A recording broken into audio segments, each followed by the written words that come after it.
Apa yang dilakukan Pemprov DKI Jakarta dengan mengirim surat ke beberapa kedubes asing perihal bantuan untuk menangani COVID-19 itu memang memalukan. Yang diminta jumlahnya nggak seberapa, jauh di bawah nilai dari uang Formula E yang nggak jadi diselenggarakan dan nggak bisa ditagih ke panitianya. Tapi karena jumlahnya yang nggak seberapa itulah yang semakin membuat malu Indonesia. Seakan-akan negeri ini miskin sekali sehingga harus mengemis ke negara-negara lain dalam penanganan COVID. Padahal kalau untuk sumbangan seperti itu saja nggak usah jauh-jauh deh. Satu pengusaha terkaya di Indonesia saja bisa membayar itu semua. Nggak usah pakai acara minta ke negara lain. Bayangkan 2 orang terkaya Indonesia masuk dalam jajaran 100 orang terkaya di dunia. Apakah mereka nggak mau menyumbang hanya untuk 5.000 tempat tidur, 500 dispenser air, 8 unit komputer, dan lain-lainnya? Pasti mau lah, tergantung pendekatan kepada mereka. Tapi ya itu masalahnya. Pendekatan itu ada hubungannya dengan kepercayaan. Pertanyaannya, orang-orang terkaya di Indonesia percaya nggak ke Pemprov DKI Jakarta? Disinilah poin pentingnya. Bukannya orang nggak mau nyumbang, mereka pasti siap untuk berjibaku melawan COVID. Apalagi kalau yang minta adalah orang atau lembaga yang mereka percaya. Cuman mungkin mereka males ya, karena yang minta sumbangan juga ternyata orang kaya. Menurut Badan Statistik, DKI Jakarta adalah provinsi terkaya di Indonesia dengan rata-rata pendapatan dibagi ke seluruh penduduk Jakarta mencapai 269 juta rupiah per orang. Ya wajarlah karena Jakarta adalah pusat bisnis di Indonesia di mana perputaran uang terbesar ada di sini. Dan dengan kekayaan sebesar itu dan banyak orang kaya yang tinggal di Jakarta, seharusnya Jakarta juga akan mudah menerima bantuan di dalam semua musibah. Apalagi kalau cuma sekedar butuh tempat tidur, komputer, dan peralatan lain untuk gotong royong dalam penanganan COVID. Itu mah mudah banget. Palingan juga totalnya puluhan miliar rupiah kalau dirupakan dalam bentuk uang. Kecil lah. Tapi dengan segala kemampuan itu yang mengherankan buat saya. Kenapa kok Pemprov DKI Jakarta malah minta ke kedubes asing? Itu kan seperti orang kaya minta bantuan ke orang kaya lainnya untuk kebutuhan pribadinya dia. Padahal yang minta bantuan itu tuh punya mobil mewah, rumah besar dengan tanah berhektar-hektar. Lah kok bisa-bisanya mereka minta bantuan ke tetangga dengan alasan mereka belum makan? Ya siapa yang percaya? Itu jelas memalukan. Jakarta adalah etalase Indonesia karena di kota itu seluruh kedubes asing berkumpul di sana. Mereka itu pasti heran semua. Perasaan Jakarta nggak kenapa-napa, kok ya minta bantuan sereceh itu? Apa Jakarta nggak punya uang? Dan lebih ekstrim lagi, apa benar pemerintah Indonesia sudah nggak punya uang? Untungnya kedubes-kedubes asing itu nanya dulu ke Menteri Luar Negeri. Ini Jakarta minta bantuan nih, bagaimana sikap kami? Dan Kementerian Luar Negeri pun sigap menjawab, jangan dikasih, biar itu urusan kami. Selain memalukan, apa yang dilakukan oleh Pemprov DKI Jakarta itu juga berbahaya untuk Indonesia. Coba kita bayangkan ya, kalau misalnya saja ada wartawan asing iseng menulis dengan headline besar, Jakarta minta bantuan tangani COVID Indonesia. Apa Indonesia sedang bangkrut? Apa yang terjadi kemudian? Berita wartawan asing itu menyebar dan membuat cemas banyak investor asing. Mereka lalu menarik investasi dari Indonesia karena khawatir negeri ini bangkrut karena pandemi. Kalau mereka tarik dana dari Indonesia, rupiah kita otomatis akan melemah.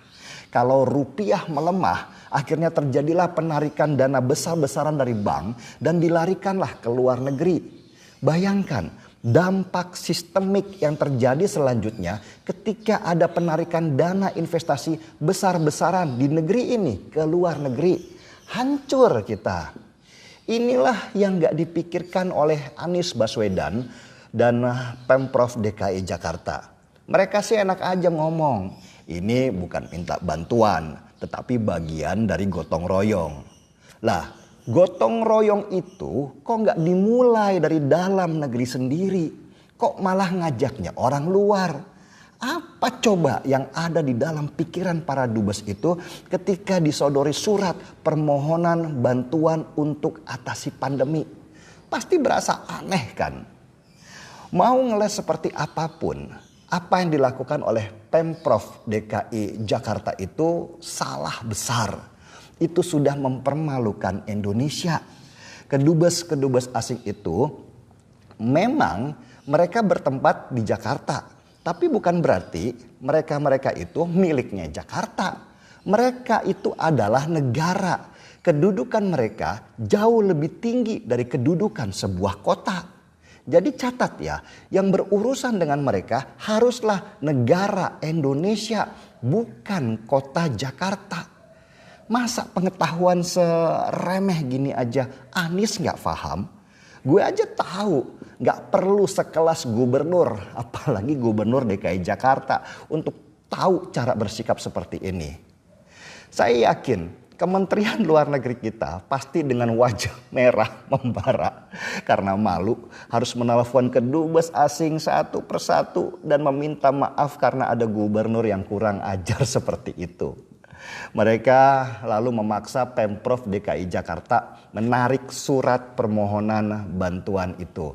Dan untungnya dilakukan oleh Pemprov DKI.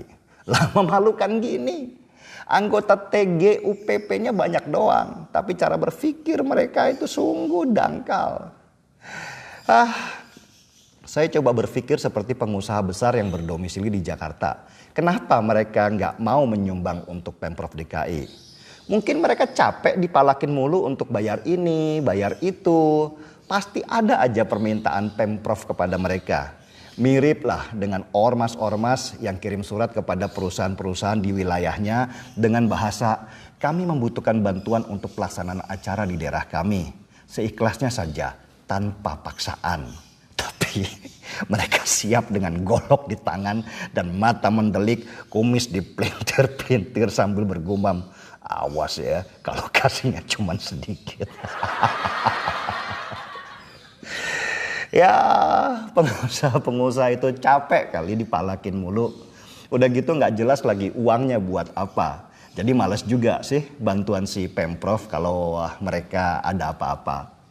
Pemprov DKI juga mungkin kadung malu kalau minta bantuan ke pengusaha-pengusaha yang berdomisili di wilayahnya.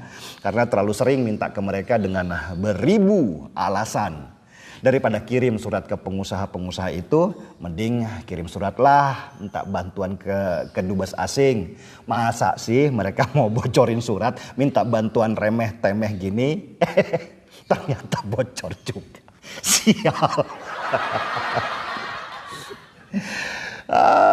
Yang harus disadari oleh Pemprov DKI dan tim TGUPP di sana yang banyaknya itu nggak kira-kira, bro, Anies itu bukan presiden, dia itu gubernur, hanya gubernur yang wilayahnya sebatas daerah di Jakarta. Dia nggak ada hak untuk melewati wewenangnya. Nantilah tunggu, siapa tahu ya nanti dia jadi presiden. Baru deh boleh kirim surat ke kedubes-kedubes asing itu. Itu juga kalau nggak punya malu. Kalau malu udah pasti nggak punya ya.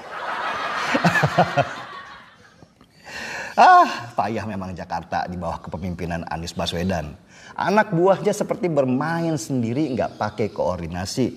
Merasa seolah-olah mereka itu tuan rumah yang bebas ngapain aja di sana. Yang saya heran itu loh, kenapa Pemprov DKI nggak gerakin ustadz-ustadz andalan mereka untuk ikut donasi?